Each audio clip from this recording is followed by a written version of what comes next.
बिस्मिल्लाहिर्रहमानिर्रहीम अस्सलाम वालेकुम। देखिए, आज हमें पढ़ना है मोटिवेशन और मोटिवेशन की टाइप्स में प्राइमरी मोटिव्स को देखना है।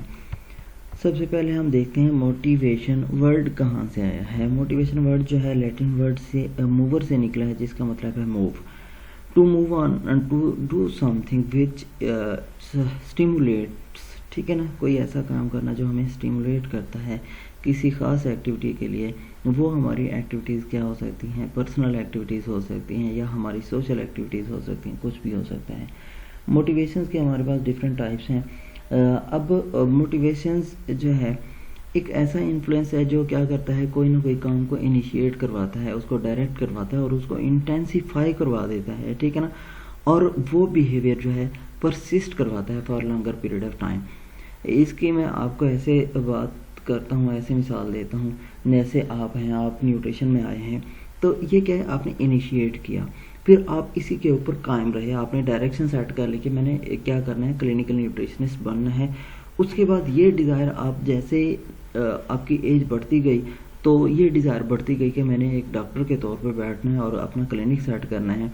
और ये बिहेवियर अगर आपके अंदर परसिस्ट कर गया, अगर आपके अंदर रह गया कि आपके अंदर जुनून रह गया, तो आपने एक दिन अपना क्लिनिक इस्टेब्लिश कर लेना है। तो सबसे पहले क्या है, मोटिवेशन में डिफरेंट फैक्टर्स होते हैं। वो क्या कराते हैं, इनिशिएट करवाते हैं कोई ना कोई काम, उसको डायरेक्ट करते हैं, उसको इंटेंसिफाई करते हैं और फिर वो जो बिहेवियर है उसको परसिस्ट करवाते हैं for longer period of time. अब इसमें क्या है, study of wants and needs goes under the heading of motivation. जो आपकी ज़रूरियात होती हैं और जो आपकी क्या होती हैं, वांट्स होती हैं, डिज़ायर्स होती हैं, वो मोटिवेशन में आती हैं। आप किस तरीके से उसको अचीव करने जा रहे हैं, आप जो अपना एक टारगेट सेट करते हैं, आप गोल सेट करते हैं, वो goal under the heading of motivation आता है। तो इसीलिए हम क्या कर सकते हैं, मोटिवेशन को डिफाइन कर सकते हैं। मोटिवेशन मीन्स अ नीड और desire that energizes or direct the behaviour towards a goal. कोई भी नीड जो हमें क्या करती है, स्पेसिफिक पर्पस के लिए डायरेक्ट करती है, जो हमारा स्पेसिफिक गोल सेट करवाती है, उसको हम क्या बोलते हैं, मोटिवेशन बोलते हैं। मोटिवेशन एक जनरल टर्म है, process of starting, directing and maintaining physical and psychological activities. Psychological activities को मेंटेन करने के लिए क्या है, एक जनरल टर्म है, ब्रॉड कंसेप्ट है। इसमें बहुत सारे इंटरनल मैकेनिज्म्स आ जाते हैं, जैसे preference for some activity over another. आप आज क्या कर रहे हैं, न्यूट्रिशन पढ़ रहे हैं, तो आपको इस एक्टिविटी से बढ़कर कोई और एक्टिविटी आ जाएगी तो क्या कर लेंगे, आप वो एक्टिविटी कर लेंगे। तो मोस्ट ऑफ द टाइम, या आपने क्या किया, डिफरेंट डिग्रीज थी जो जिसमें आप एडमिशन ले सकते थे, तो आपने क्या किया, उनको छोड़कर न्यूट्रिशन में आए, तो आपने क्या किया, वन एक्टिविटी को दूसरी एक्टिविटी पर प्रेफरेंस दी है।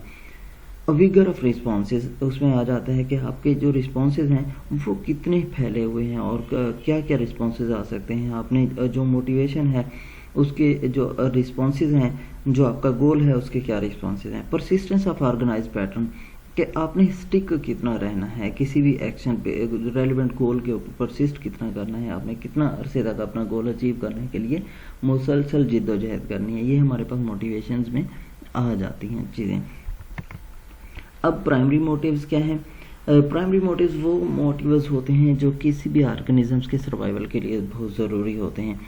प्राइमरी मोटिव्स हमेशा अनसेटिस्फाइड रहते हैं लॉन्ग टाइम के लिए। फिर इंडिविजुअल क्या होता है, डिस्टर्ब हो जाता है फिजिकली और mentally, can be life risking also. Primary motives क्या हैं, अनसेटिस्फाइड रहते हैं और इनकी डे बाय डे हमें क्या बढ़ती है, ज़रूरत बढ़ती है। मतलब इनको हम कहते हैं हमारी बेसिक नीड्स, जैसे खुराक है, पानी है और हमारा ठीक है ना, नींद है, और भी बहुत सारी चीज़ें हैं। ये किस में आती हैं, प्राइमरी मोटिव्स में आती हैं। उसके अलावा क्या है, इंसान सरवाइव बहुत मुश्किल से कर सकता है, अगर कर भी सकता है तो फिर इंसान क्या कर रहता है, या कोई भी ऑर्गेनिज्म हो, डिस्टर्ब रहता है जब तक उसके प्राइमरी मोटिव्स पूरे ना हों।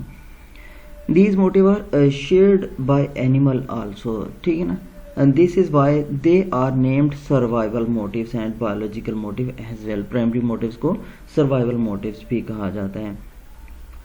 इनबॉर्न है, इनको किसी को सीखने की कोई ज़रूरत नहीं है। खाने के लिए जो भूख है कोई नहीं सिखाएगा आपको, प्यास है कोई नहीं सिखाएगा, और डिफरेंट मोटिव्स हैं जैसे सेक्सुअल मोटिव्स हैं, तो कोई नहीं सिखाएगा। ये इसलिए क्या होते हैं, अनलर्नड और बेसिक मोटिव्स होते हैं।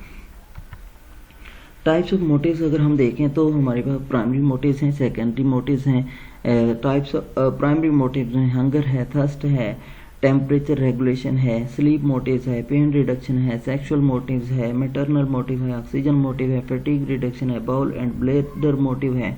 ठीक है ना, कि ये जो हमारे पास हंगर है, आपको भूख लगनी ही लगनी है, आपको कोई नहीं सिखाएगा कि आपको भूख लगेगी और आपने खाना है। तो आपको जब भूख लगेगी आपने ज़रूर खाना है, पानी आपने ज़रूर पीना है। टेम्परेचर रेगुलेशन, अगर आपका बॉडी टेम्परेचर ज़्यादा हो गया है, गर्मी बहुत ज़्यादा है, तो आपने साए में बैठना ही बैठना है, आपको कोई नहीं सिखाएगा। स्लीप मोटिव है, आपको कोई नहीं बताएगा कि आपने नींद करनी है, जब नींद आएगी तो आपने नींद करनी ही करनी है। पेन रिडक्शन है, अगर दर्द हो रहा है तो उसके लिए आपने कोई ना कोई वे ढूंढना ज़रूर है। सेक्सुअल मोटिव, जैसे ही पबर्टी की जानिब गए तो सेक्सुअली मोटिवेट हो जाएंगे, इसके लिए किसी को सिखाने की कोई ज़रूरत नहीं पड़ती।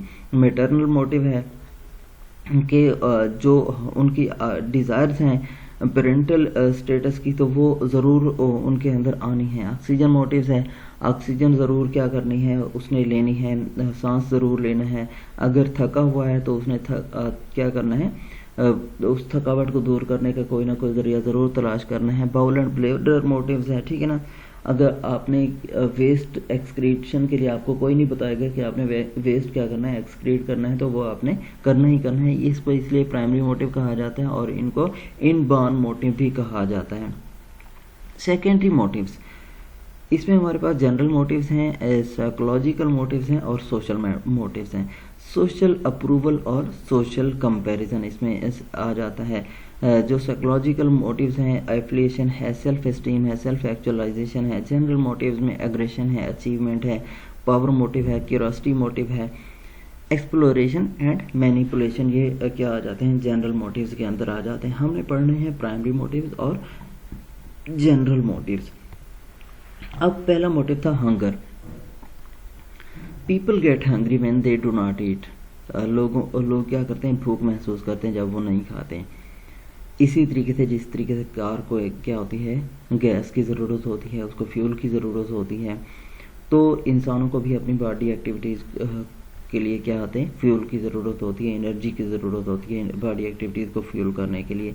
वो एनर्जी इंसान कहाँ से हासिल करता है, वो इंसान खुराक से हासिल करता है। और खुराक की जब ब्रेक डाउन होती है, ग्लूकोज की रिस्पायरेशन होगी तो वहाँ से एटीपी रिलीज होती है जो एनर्जी का सोर्स काम करती है और उसी एनर्जी को हम यूटिलाइज करते हैं।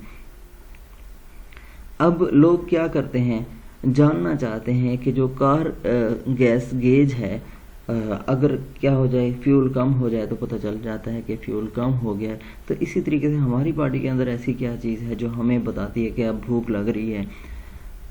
What causes hunger? What determines which food we have to take and how do we know when to stop? कि कौन सी ऐसी चीज़ है जब हमें पता चलता है कि अब हमें बस कर देनी चाहिए, और कौन सी ऐसी चीज़ है कि अब हमें खाना चाहिए, और कौन सी ऐसी चीज़ है जो हमें इन्फ्लुएंस करती है कि हमें कौन सी चीज़ खानी चाहिए। ये हमारे पास क्या है, सवाल है कि जिस तरीके से कार गेज का हमें पता चलता है, मीटर का हमें पता चलता है कि फ्यूल कम हो गया, तो हमारे अंदर कौन सी चीज़ है जो ये चीज़ें डिटरमाइन करती हैं। हंगर क्या है, जनरल प्रोसेस का एक एस्पेक्ट है जिसको मेंटेन करना होता है बॉडी बैलेंस को, ठीक है ना। हंगर, अगर हम सेटिस्फाइड होंगे तो बॉडी बैलेंस मेंटेन रहेगा, अगर सेटिस्फाइड नहीं होंगे तो हमारा बॉडी बैलेंस मेंटेन नहीं रहेगा। We need to ingest regularly at least 22 different amino acids, a dozen of vitamins, some minerals and sufficient calories to maintain our health। हमें अपनी लाइफ को मेंटेन करने के लिए, हेल्थ को मेंटेन करने के लिए क्या होते हैं, डिफरेंट न्यूट्रिएंट्स की ज़रूरत होती है। अगर हम वो न्यूट्रिएंट्स कंज्यूम नहीं करते हैं तो हम कभी भी सेटिस्फाइड नहीं हो सकते और सर्वाइव नहीं कर सकेंगे। जो भी ऑर्गेनिजम्स हैं उनके सर्वाइवल के लिए उन्हें न्यूट्रिएंट्स की ज़रूरत होती है। वो बैक्टीरिया से लेकर हमारे जो हायर मल्टीसेलुलर ऑर्गेनिजम्स हैं वहाँ तक आप जिस जानदार की बात करेंगे तो उसको क्या होती है, न्यूट्रिएंट्स की नीड होती है। और न्यूट्रिएंट हमारे पास जो हंगर है वो प्राइमरी मोटिव है। अब ये जो हमने पीछे बातें की हैं कि जिस तरीके से कार को गेज बताती है, कार का गेज बताता है कि हमें अब फ्यूल कम हो गया है। अब हमें कौन सी चीज़ ऐसी बताती है कि हमें किस चीज़ की ज़रूरत है।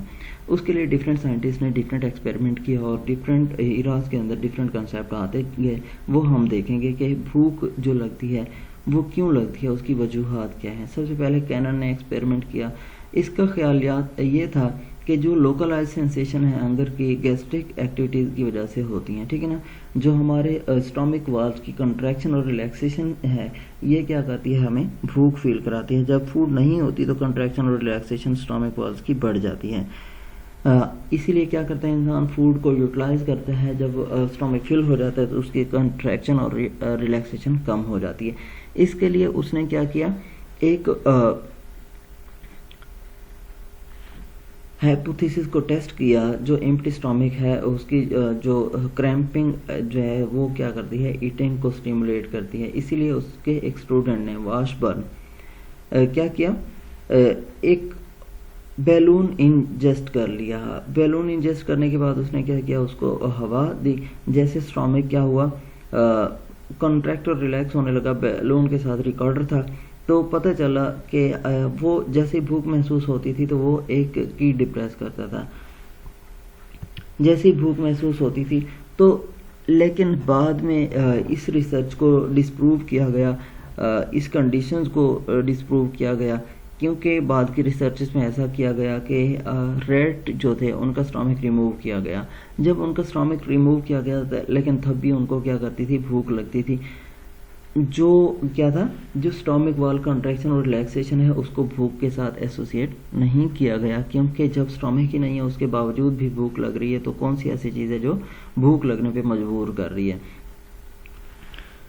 तो इसी तरीके से जैसे रैट्स का स्टोमिक रिमूव किया गया, इसी तरीके जो अल्सरेटेड और कैंसरस स्टोमिक पेशेंट्स थे उनका स्टोमिक जब रिमूव किया गया तो उनके अंदर भी भूख ने परसिस्ट किया, उन्होंने भी हंग्री फील किया। जब क्या था, और कुछ लोगों ने क्या किया, अगर उनका पेट फुल भी है तब भी उनको भूख महसूस हुई।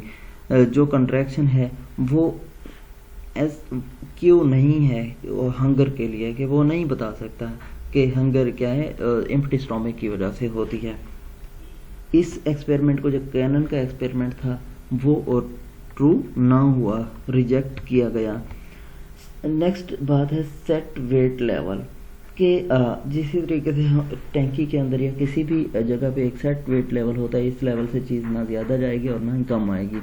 अगर कम होगी तो जैसे हमारी मोटर्स के अंदर होती हैं, बटन लगा होता है, आपने मोटर चलानी नहीं पड़ती।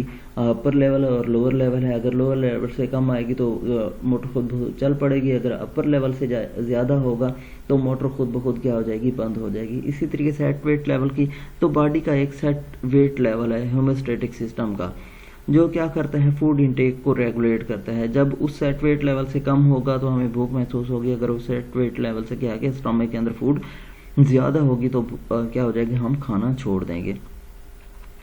अब इसके अलावा जो दूसरी बात ये थी कि नंबर ऑफ फैट सेल्स को क्रूशियल रोल है। नंबर ऑफ फैट सेल्स क्या करते हैं, डिटरमाइन करते हैं भूख को। अब जैसे ही एनर्जी कम होती है, जैसे ग्लूकोज कम होगा तो फैट सेल क्या कर देते हैं, इनिशिएट कर देते हैं, सेट वेट लेवल को इन्फ्लुएंस कर देते हैं कि अब क्या करना चाहिए, खा लेना चाहिए, कुछ ना कुछ भूख महसूस होती है। ये जो फैट सेल्स होते हैं constant level of fat in the body को मेंटेन रखते हैं। जब भी क्या हो जाएगा, वही ग्लूकोज खत्म होगा तो फैट क्या करेगा, इन्फ्लुएंस करेगा कि कुछ ना कुछ खा लिया जाए। But if someone has more cells he has to eat more to keep his fat cell stuffed. अगर कोई पर्सन फैटी है तो उसे भूख ज़्यादा महसूस लगेगी। क्यों ज़्यादा महसूस होगी, इसलिए ज़्यादा महसूस होगी क्योंकि उसके फैट सेल्स ने क्या करना है, मेंटेन रहना है, वो अपने आप को मेंटेन रखने की कोशिश करेंगे। नेक्स्ट है रोल ऑफ हाइपोथैलेमस, कि हाइपोथैलेमस का क्या किरदार है। अगर हमें भूख महसूस होती है या हम पेट भर के खा लेते हैं तो हमारी भूख ख़त्म हो जाती है, तो ये किस तरीके से रेगुलेट हो रहे हैं, कैसे हमें पता चलता है, उसमें हाइपोथैलेमस का क्या रोल है। हाइपोथैलेमस को जनरली मास्टर कंट्रोल सेंटर समझा जाता है होम्योस्टैटिक प्रोसेस के लिए। होम्योस्टैसिस बोलते हैं internal conditions of the body को मेंटेन रखना। वो टेम्परेचर हो, थर्स्ट हो, हंगर हो, कोई भी चीज़ हो, इंटरनल बॉडी मैकेनिज्म्स को मेंटेन करना होम्योस्टैसिस है, ठीक है ना। अब जो हाइपोथैलेमस है वो क्या है, master control centre of homeostatic process है। Stimulation in the lateral hypothalamus excited feeding and stimulation in the ventromedial hypothalamus inhibited feeding। जो लेटरल हाइपोथैलेमस था उस में क्या था, एक प्रोग्राम था जो क्या करता था, फीड करने खाने के लिए उकसाता है। और जो वेंट्रोमीडियल हाइपोथैलेमस है उसमें प्रोग्राम है कि वो क्या करता है, इनहिबिटेड फीडिंग, भूख खत्म करा देता है, जो खाना है वो बंद करा देता है। ये जो स्टिमुलेशन थी, as stimulation to the feeding centre excited feeding lesion of it cause the opposite effect, animal exhibit aphagia. ठीक है, जानदारों ने खाना छोड़ दिया। क्या किया गया, अगर इसको एसोसिएट कर दिया जो लेटरल हाइपोथैलेमस है उसको भूख के साथ, और जो हमारे पास वेंट्रोमीडियल हाइपोथैलेमस है उसको फुलनेस के साथ जब एसोसिएट कर दिया गया तो उनके अंदर लेयंस प्रोड्यूस करा गया, उनको मतलब स्वेलिंग कंडीशंस के अंदर ले आए। जब लेयंस प्रोड्यूस कराई गई तो उनका जो सेट वेट लेवल था, जो हाइपोथैलेमस का रोल था, वो अपोजिट हो गया।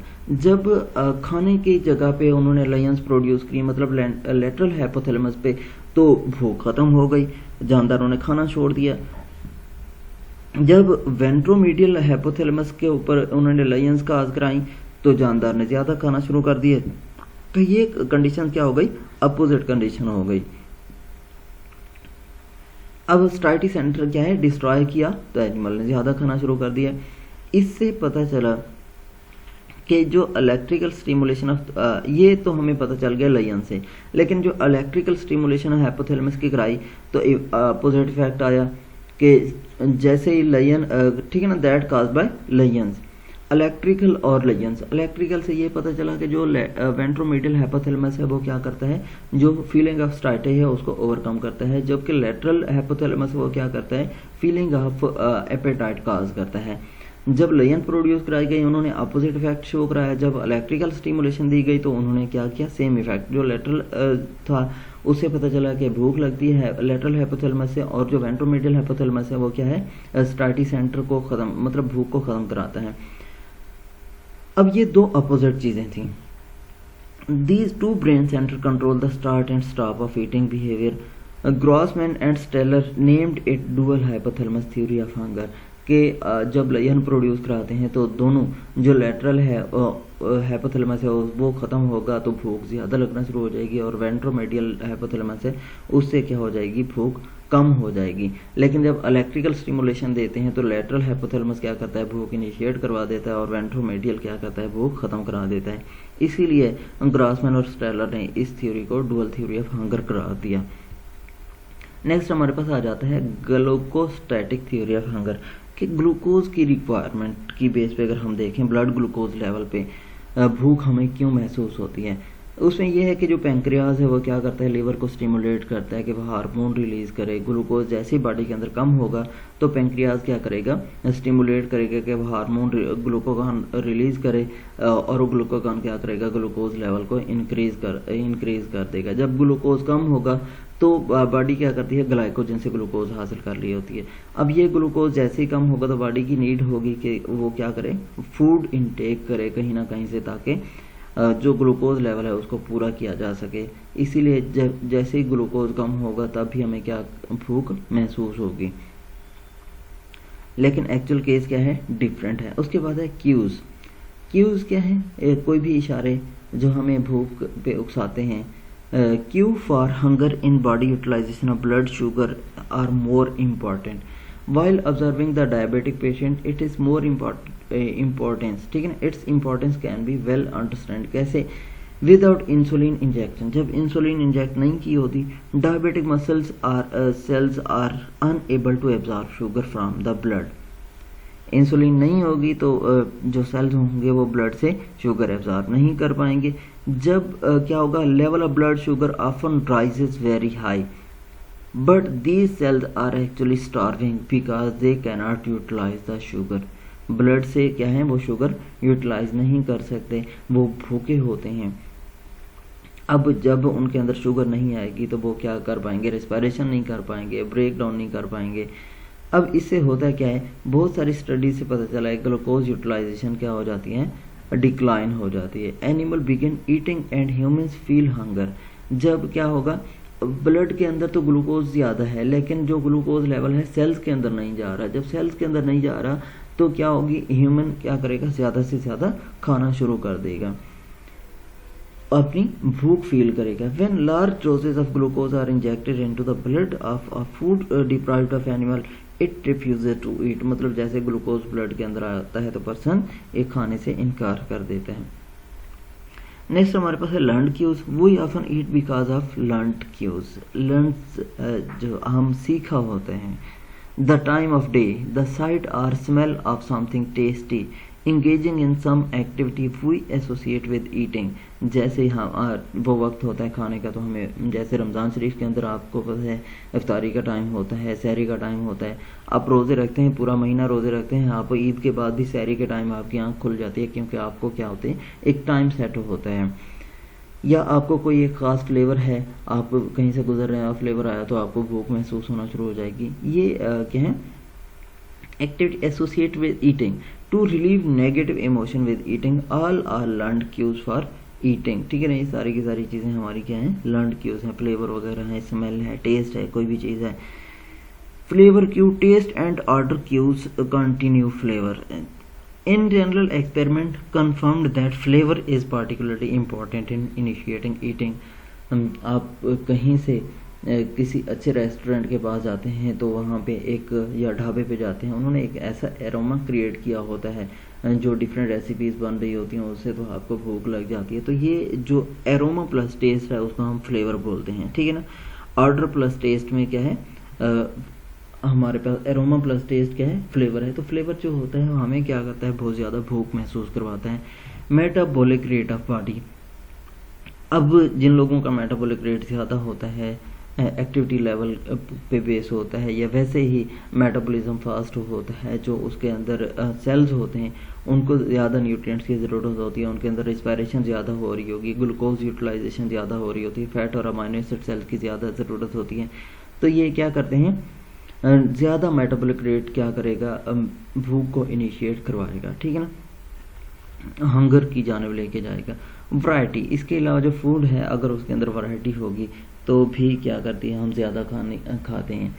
इसकी आप जाएं कहीं पे हाई टी पे गए हैं आप, या बुफे पे गए हैं, तो आप क्या करते हैं, मोर देन 1 डिशेज़ होती हैं आपके पास, 15 डिशेज़ होते हैं, 16 डिशेज़ होती हैं। तो ऐसी कंडीशंस के अंदर क्या करता है, इंसान ज़्यादा खाता है। उसे क्या एक पर्सन सिंगल शख्स बैठ के क्या, अगर उसने खाना खाया तो वो थोड़ा सा खाना खाएगा, अगर उसको ज़्यादा खाना दे दिया जाएगा डिफरेंट टाइप्स का तो वो थोड़ा थोड़ा खाते खाते ज़्यादा खा जाएगा। लेकिन इसके साथ साथ जब हम कम्युनिटी में बैठे होते हैं, अपने 2-4 लोग बैठे होते हैं, तब भी हमारे क्या होता है, जो ईटिंग बिहेवियर है वो चेंज हो जाता है, हम मोर देन नॉर्मल ईट करते हैं। अब इसके लिए डिफरेंट एनिमल्स के ऊपर एक्सपेरिमेंट किया गया। जब उन्हें सिंगल आइटम दिया गया तो उन्होंने बहुत कम खाया, लेकिन जब उन्हें ज़्यादा अमाउंट दी गई तो उन्होंने 4 टाइम्स ज़्यादा खाया then single item, variety of food दी गई। इसके अलावा एक्सटर्नल इंसेंटिव्स हैं, can affect our internal physiological state. Food preferences are picked up pleasantly. इसकी मिसाल एक्सटर्नल इंसेंटिव की मैं ऐसे दूंगा, आपको किसी फ्रेंड ने ट्रीट दी है, तो अगर आपको भूख नहीं भी लगी तो आपको भूख लगना शुरू हो जाएगी, और क्योंकि वो क्या है, एक एक्सटर्नल इंसेंटिव है। हाँ, आप जो प्लीजेंटली क्या करेंगे, through out modelling for family custom वगैरह कुछ भी हो सकता है, तो आप क्या करेंगे, खुशी खुशी उसको यूटिलाइज कर लेंगे, खा लेंगे। Children tend to eat what comes out of the family oven. जो कुछ भी आता है फैमिली घर से, जो कुछ भी आता है बच्चे क्या करते हैं, उसको खाते हैं। As human learn and grow, hunger and eating are shaped by dozens of factor. जो हंगर होती है बहुत सारे फैक्टर से आती है। As we have associated with fruit chaat, pakora, samosas at iftar time during the month of Ramzan. जैसे हमें रमज़ान शरीफ में क्या है, पकौड़े समोसे वगैरह सारा कुछ खाते हैं, तो ये हमारा एक लर्नड क्यू है। एक्सटर्नल इंसेंटिव के तौर पर हमने क्या करना होता है, इसको यूटिलाइज करना होता है। ओवर ईटिंग है, बहुत सारे फैक्टर पे डिपेंड करती है, वही के सोशल और कल्चरल फैक्टर इसको डिफाइन कर रहे होते हैं। courtesy or custom might prompt us to consume less than normal, कि हम कहीं पे बैठे होते हैं तो हम नॉर्मल से भी कम खा रहे होते हैं और हम अपने आप को सोफिस्टिकेटेड शो करने की कोशिश करते हैं। लेकिन कुछ लोगों की क्या होती है, कंजम्पशन ज़्यादा हो जाती है इन पीपल्स। ज़्यादातर लोग क्या करते हैं, 60 to 70% ज़्यादा खा जाते हैं जब वो कंपनी में होते हैं, अकेले होने की निस्बत। ये हम मोस्ट ऑफ द टाइम बच्चों में भी ये चीज़ इनिशिएट करवाते हैं। अगर न्यूट्रिशन थेरेपी आप करा रहे हैं, कोई बच्चा आपके पास है वो ग्रो नहीं कर रहा प्रॉपरली और उसके पेरेंट्स आते हैं आपके पास कि हमारा बच्चा खाता पीता कुछ नहीं है, आप इसके लिए डाइट प्लान दें, ये स्पेसिफिक खाए और इसकी हेल्थ अच्छी हो, तो यहाँ पे हम एक न्यूट्रिशन थेरेपी ये भी होती है हमारे पास कि हमने बच्चों को क्या करना होता है, उसको ग्रुप के अंदर अपने साथ बिठा के उसको अपने साथ एफिलिएट करा के कुछ भी ऐसा भी खिला देते हैं जो बच्चा नहीं खाना चाहता होता है। तो इस तरीके से हमारे पास क्या होते हैं, जो हेल्थ स्टेटस होता है वो इम्प्रूव हो जाता है। नेक्स्ट हमारे पास जो सेकंड मोटिव है वो थर्स्ट है। थर्स्ट एक बहुत ज़रूरी है। थर्स्ट मोर देन फूड ये इम्पॉर्टेंट है। अगर हम खुराक नहीं खाते तो हम ज़्यादा अरसे तक ज़िंदा रह सकते हैं, अगर हम पानी नहीं पीते तो हम ज़्यादा अरसे तक ज़िंदा नहीं रह सकते हैं। जनरली कंसीडर किया जाता है कि जो थर्स्ट का ताल्लुक है वो क्या है, टंग से है, थ्रोट से और स्टोमक के साथ है। अगर यहाँ पे पानी अवेलेबल नहीं होगा तो हम क्या करेंगे, प्रॉपरली सर्वाइव नहीं कर पाएंगे। अब हमारी बॉडी का 70% से ज़्यादा जो मैस होता है वो पानी पर मुश्तमिल होता है और इसके अलावा जो माइक्रोबियल एक्टिविटी हो रही होती है, माइक्रोबियल एक्टिविटी नहीं, जो बायोकेमिकल रिएक्शंस हो रहे होते हैं हमारी बॉडी के अंदर, सबको वाटर की ज़रूरत होती है। अगर वाटर नहीं मिलेगा तो बायोकेमिकल रिएक्शन, इंजाइमेटिक रिएक्शन सारे के सारे स्टॉप हो जाएंगे। जब इंजाइमेटिक रिएक्शन स्टॉप हो जाएंगे तो यहाँ पे क्या होगा, लाइफ ख़त्म हो जाएगी, एंड हो जाएगी। थर्स्ट क्यों महसूस होती है, सर्वाइवल। पहली बात है कि जो रेगुलेशन ऑफ वाटर इनटेक है क्रिटिकल इंग्रेडिएंट है for our survival. Water is a major element of our bodies, it is main component of most tissues and blood and it is use to carry nutrient oxygen to our tissue. ठीक है ना, ये क्या करता है, जब हम बात करते हैं एब्जॉर्प्शन की, तो जो विलाई है स्मॉल इंटेस्टाइन के अंदर, उनसे जो nutrient particle and nutrient absorb होते हैं तो वो वाटर के थ्रू ही एब्जॉर्ब होते हैं। अगर वाटर नहीं होगा तो वो प्रॉपरली एब्जॉर्ब नहीं होंगे, बल्कि एब्जॉर्ब भी नहीं होंगे। जब एब्जॉर्ब नहीं होंगे तो वो यूटिलाइज नहीं होंगे। इसके अलावा जो टॉक्सिक मेटल्स हैं, टॉक्सिक मटेरियल हमारी बॉडी के अंदर, तो लिवर के टॉक्सिक हैं या डिफरेंट किडनी की, जो किडनी क्या करता है, सेपरेट आउट करता है ब्लड से टॉक्सिक सब्सटेंसेस, यूरिया है, अमोनिया है, डिफरेंट गैसेस हैं और टॉक्सिक एंड मटेरियल्स हैं, तो उनको रिमूव किया जाता है वाटर के through by urination. Internal mechanisms, internal mechanisms में देखें जो हमारी बॉडी है उसके अंदर जितने भी इंटरनल मैकेनिज्म्स हो रहे होते हैं, बायोकेमिकल रिएक्शंस हो रहे होते हैं, उनके लिए वाटर की ज़रूरत होती है। जब साल्ट कंसनट्रेशन बॉडी सेल्स के अंदर ज़्यादा हो जाती है तो हाइपोथैलेमस क्या करता है, थर्स्ट फील कराता है। तो decrease in total volume of fluid in circulatory system induces the thirst. अगर सर्कुलेटरी सिस्टम के अंदर पानी कम हो जाएगा तो भी क्या होती है, थर्स्ट फील होती है, प्यास लगती है और इससे बॉडी टेम्परेचर भी अगर राइज हो जाता है, सिग्निफिकेंस क्या है, एनर्जी कंज्यूम कर ली जाए तो थर्स्ट मोटिव बिकम एक्टिव। अगर आपने गोश्त खाया है थोड़ी देर के बाद आपको बहुत ज़्यादा प्यास लगेगी, उसकी वजह ये है कि आपने ज़्यादा एनर्जी कंज्यूम की है। आप जब उसकी प्रोटीन की ब्रेकडाउन हो रही है तो उसको वाटर की ज़रूरत है। वाटर की नीड आप क्या करेंगे, बाय ये थर्स्ट ही, जो आप पानी पिएंगे तो आपके ये मोटिव फील होगा। तो यहाँ तक आप लोगों को कोई सवाल है तो आप पूछ सकते हैं।